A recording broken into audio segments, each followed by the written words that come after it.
இனி one way டிராப்புக்கு Chennai கேப்ல car book பண்ணுங்க. தமிழகம் முழுவதும் குறைந்த வாடகையில் டிராவல் பண்ணுங்க. டிராப்புக்கு மட்டும் பே பண்ணா போதும். டவுன்லோட் தி ஆப் நவ.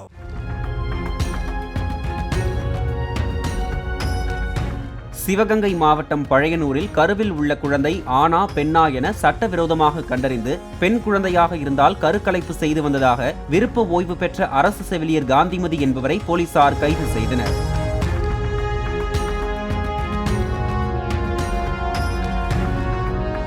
தம்மிடம் வருவோரிடம் 20,000 ரூபாய் பெற்றுக்கொண்டு கடந்த 5 ஆண்டுகளாக அவர் கருக்கலைப்பில் ஈடுபட்டதாக போலீசார் தெரிவித்தனர்.